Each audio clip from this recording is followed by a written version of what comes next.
اعوذ باللہ من الشیطان الرجیم، بسم اللہ الرحمن الرحیم۔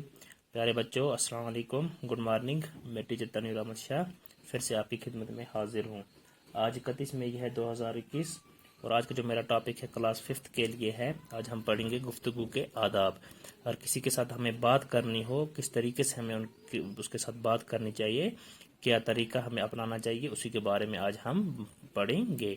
تو یہاں پہ لکھا ہے بات کاٹنا، چگل خوری، کلعی کھلنا، ملامت، بدگمانی۔ بات کاٹنا ہوگا، کسی کی بات اگر ہم کوئی بات کر رہا ہوگا تو اس کو ہم بولنے ہی نہیں دیں گے اور اس کی بات جو ہے ہم کاٹ دیں گے، یہ بری عادت ہے۔ چگل خوری، کسی کے پیٹ پیچھے بات کرنا۔ کلعی کھلنا، سچائی سامنے آنا۔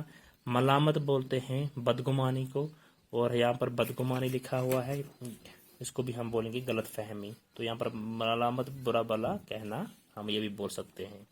تو اب ہمیں پڑھنا ہے گفتگو کے آداب، بات کرنے کے طریقے کیا ہیں، کس آداب سے ہمیں بات کرنی چاہیے۔ ہمیشہ مناسب آواز سے گفتگو کیا کرو۔ آواز نہ تو اتنی دھیمی ہو کہ سنائی نہ دے اور نہ اتنی سخت کہ سننے والے کو ناگوار گزرے۔ بولنے میں اس قدر جلدی نہ کرو کہ دوسرے کو بات سمجھ میں نہ آئے۔ اس قدر رک رک کر بولو کہ سننے والے کا جی اکتا جائے۔ ہمیشہ ہمیں جب بھی بات کرنی چاہیے مناسب آواز سے بات کرنی چاہیے، نہ کہ ہماری آواز زیادہ تیز ہو نہ زیادہ دھیمی ہو۔ آواز نہ تو اتنی دھیمی ہو کہ سنائی نہ دے، اتنی کم آواز بھی نہیں ہونی چاہیے کہ دوسرے کو سنائی نہ دے، اور نہ اتنی تیز آواز ہونی چاہیے، زور سے بھی نہیں بولنا چاہیے دوسرے کو غصہ آ جائے، اس کو برا لگے۔ بولنے میں جلدی نہیں کرنی چاہیے، آرام آرام سے بولنا چاہیے، رک رک کے بولنا چاہیے تاکہ جو دوسرا ہے اس کو بات اچھی طرح سے سمجھ میں آ جائے۔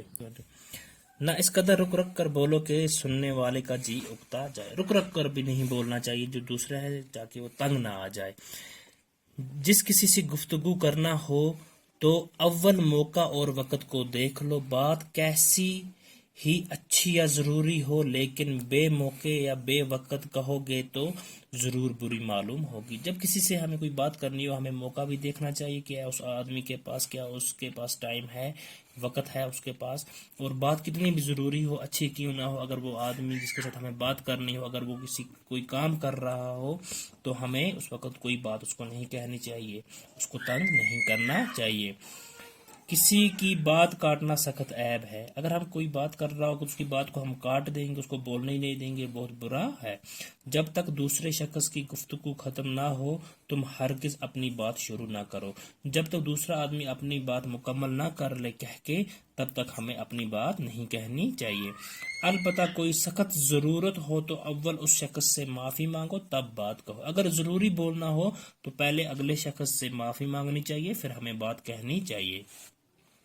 بات کو زبان سے بعد میں نکالو، پہلے اس کو سوچ لیا کرو۔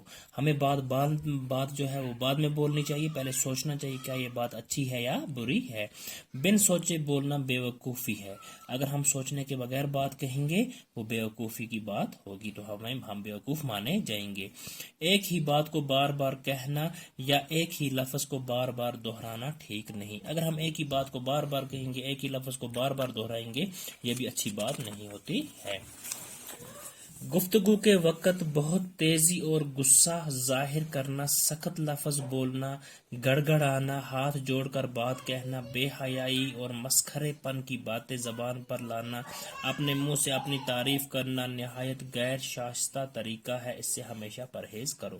جب ہم کسی کے ساتھ بات کر رہے ہوں، اگر تیزی سے بات کریں گے، غصے میں بات کریں گے، سخت لفظ بولیں گے، گڑگڑا کر بولیں گے، ہاتھ جوڑ کر بولیں گے، بے حیائی کی باتیں کریں گے یا مذاق کریں گے، تو یہ جو باتیں ہیں یہ بہت ہی غلط طریقہ ہے، ان باتوں سے ہمیشہ ہمیں پرہیز کرنا چاہیے، بچنا چاہیے۔ ایسی باتیں لوگوں کے سامنے بیان نہ کیا کرو جن کی سچائی میں تم کو خود شک ہو۔ ہمیں کوئی ایسی بات نہیں بولنی چاہیے جس بات پر ہمیں خود شک ہو۔ اگر اتفاق سے ایسی بات کہنی پڑے تو اس کے ساتھ ہی اپنا شک بھی ظاہر کرو۔ اگر ہمیں کوئی ایسی بات کہنی پڑے جس پہ ہمیں شک ہو تو ہمیں ساتھ میں یہ بھی کہنا چاہیے کہ اس بات پہ ہمیں یقین نہیں ہے، شاہد یہ بات ایسی ہے۔ کسی کے عقیدے یا مذہب یا بزرگوں کی شان میں برا لفظ ہرگز زبان پر نہ لاؤ۔ کسی کی عقیدے کے بارے میں یا کوئی مذہب ہوگا یا کوئی بزرگ ہوگا، ان کی شان میں ہمیں کبھی بھی برا لفظ نہیں بولنا چاہیے۔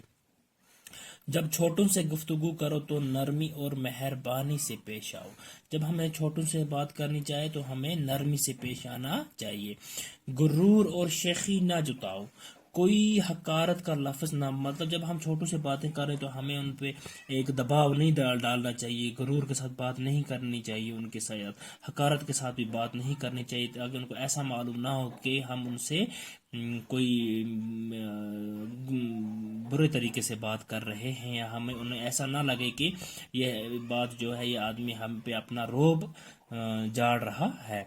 کسی کو اس کے قصور یا ملامت کرنی ہو تو اس سے اکیلے میں لے جا کر سمجھاؤ۔ اگر کسی میں کوئی بری بات ہو یا اسے ہمیں ڈانٹنا ہو یا ہمیں اس کو کوئی نصیحت کرنی ہو تو سب کے سامنے نہیں کرنا چاہیے، اسے ہمیں الگ لے جانا چاہیے، اکیلے میں لے جانا چاہیے۔ چغل خوری سخت عیب ہے، ہمیں چغل خوری نہیں کرنی چاہیے، اس سے لوگوں کو ناحق تکلیف پہنچتی ہے، بلا وجہ تکلیف پہنچتی ہے۔ جب چغل خور کی کلی کھل جاتی ہے تو اس کو بے حد ندامت اٹھانی پڑتی ہے۔ جب چغل خور کی جو سچائی ہے وہ سامنے آ جاتی ہے تو اس کو بہت زیادہ ندامت، شرم اٹھانی پڑتی ہے۔ چغل خوری یہی نہیں کہ ایک کی بات دوسرے کو سنا دی، بلکہ کسی شخص کا کوئی کام ہو جس کے ظاہر کرنے سے اس کے دل کو تکلیف پہنچے، اس کا ظاہر کرنا بھی چغل خوری ہے۔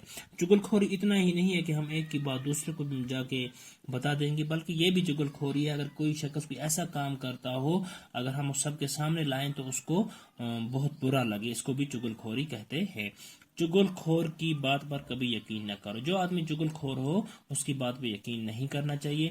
اس کے کہنے سے کسی کی طرف بدگمانی مت کرو، چغل خوری سے ہمیشہ نفرت کرو۔ اس کے کہنے سے کسی کی طرف ہمیں بدگمانی نہیں کرنی چاہیے، غلط فہمی میں نہیں رہنا چاہیے۔ اگر چغل خور ہمیں کسی کے بارے میں کوئی بات کہے گا تو ہمیں اس غلط فہمی میں نہیں رہنا چاہیے۔ چغل خوری سے ہمیشہ نفرت کرو، جو یہ چغل خوری ہوتی ہے اس سے ہمیشہ ہمیں نفرت کرنی چاہیے۔ کوئی تمہارے سامنے کسی کی چغل خوری کرے تو منع کر دو۔ اگر کوئی کسی کی آپ کے سامنے چغل خوری کرے تو اسے منع کر دو اور اس سے سمجھاؤ کہ یہ برا کام ہے، اور اس کو یہ سمجھانا چاہیے کہ یہ برا کام ہے۔ تو پیارے بچوں، آج کے لیے ہم اتنا ہی پڑھیں گے، انشاءاللہ کل ہم اسی ٹاپک کو آگے پڑھیں گے، اس کے جو سوالات ہیں اور الفاظ معنی ہیں وہ ہم پڑھیں گے۔ تو آپ گھر میں اس ٹاپک کو اچھی طرح سے پڑھیں گے۔ تب تک کے لیے خدا حافظ۔